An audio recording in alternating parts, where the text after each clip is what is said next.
Surat સ્વચ્છતામાં number 1 છે, પરંતુ વાસ્તવિકતા કંઈક અલગ જ જોવા મળે છે. ઉધના વિસ્તારની વાત કરીએ તો ઉદ્યોગનગર વિસ્તારમાં એસએમસીના પીવાના પાણીની લાઇનમાં ભંગાણ સર્જાયું છે, જેના કારણે પીવાનું પાણી તો વેડફાઈ રહ્યું જ છે. આ પીવાનું ચોખ્ખું પાણી ગટરમાં વહી રહ્યું છે, પરંતુ રસ્તા પર ખાડા ખાબોચિયા ભરાઈ ગયા છે.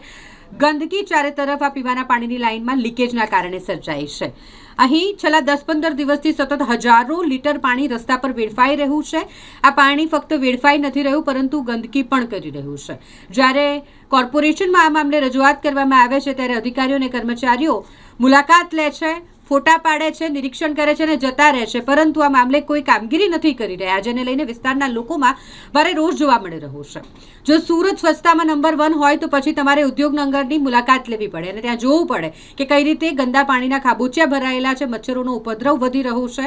લોકોને આ ગંદા પાણીના ખાબોચિયા જે ભરાઈ ગયા છે, કીચડ છે, તેનામાંથી પસાર થવું પડે છે, તેની વચ્ચે રહેવું પડી રહ્યું છે. અને તેમ છતાંય તંત્ર દ્વારા કોઈ પણ પ્રકારની કામગીરી નથી કરવામાં આવી રહી, અને જેના કારણે લોકો રોષે ભરાયા છે.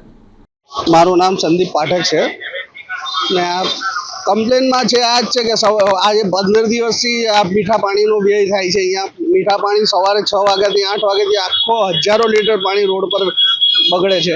કોઈ જોવા આવતું નથી. સાહેબ લોકો આવે છે, બસ આજે થઈ જશે, કાલે થઈ જશે, જોઈને ચાલ્યા જાય છે. કોઈ જોવા આવતું નથી કે પાણીનું ખાલી જોઈને. આ Udhna road number 10 Mahatma Gandhi road, એ ખાલી જોવા આવે છે, જોઈને ચાલ્યા જાય છે. કોઈ એમ નથી, એક્શન લેતા જ નથી.